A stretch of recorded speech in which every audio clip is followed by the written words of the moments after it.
En fait, les Amis du Mont-Édouard, c'est un organisme à but non lucratif qu'on a créé pour venir supporter la station financièrement, supporter également la municipalité qui a toujours financé seule la station et qui a atteint ses limites quant aux déboursés à faire et aux investissements à faire pour le futur de la station.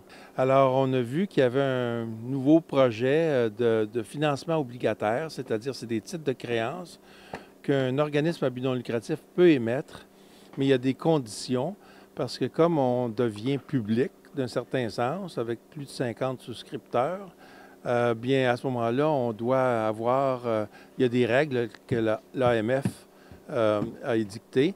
On doit s'y souscrire aussi. La question fiscale, parce que nos obligations, nos titres de créance qu'on émet peuvent être investis à partir d'un RIR, d'un fer, éventuellement d'un CELI. Là, on a un objectif de 2,5 millions. On va peut-être aller même jusqu'à 3 millions, qui est le maximum de l'émission qu'on voudrait faire à ce moment-ci, en première étape. Et ça prend quand même un produit qui est solide. Puis, il ne s'est pas fait encore au Québec d'émissions de cette taille-là, d'émissions avec un fiduciaire, d'émissions qui peuvent être souscrites à partir de RIR ou de CELI. C'est une première qu'on fait ici. Et c'était compliqué parce que, justement, c'est une première. Personne n'a jamais ouvert ce chemin-là. Alors, on est bien fiers de dire qu'à ce moment-ci, on est certain de réussir. Alors, on a plus qu'atteint notre minimum de souscription. On s'en va vers notre maximum. Et toutes les étapes sont en train de se mettre en place. En fait, on a deux types d'amis. On a ceux qui veulent s'inscrire simplement sur notre site et puis qui veulent suivre nos démarches. Alors ça, on en a plus de 1500, 1600 qui se sont inscrits jusqu'à maintenant. Et puis, les amis qui vont investir au projet de financement. On a 4 groupes d'investisseurs qu'on vise. On a visé, évidemment, les gens, les résidents d'ici, la montagne, mais aussi les résidents du Bas-Saguenay, principalement de l'Anse-Saint-Jean.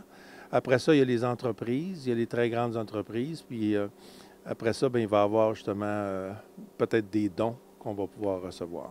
On a inscrit dans le programme qu'on avait un minimum. En deçà de ce minimum-là, on n'allait pas plus loin si on n'atteignait pas le minimum est atteint et largement dépassé.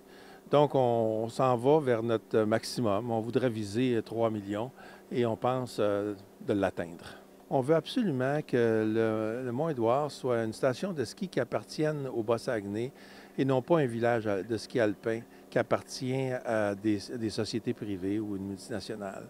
C'est toute une distinction dans la façon d'utiliser cet actif-là pour le développement social et économique de la région.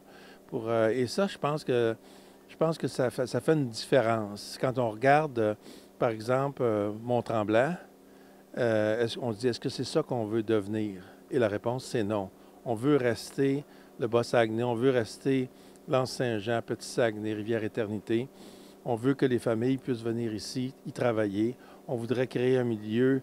On veut continuer à souscrire et à aider le milieu au niveau des emplois pour les jeunes familles et tout. Donc on ne veut pas devenir un village saisonnier avec simplement des salaires saisonniers.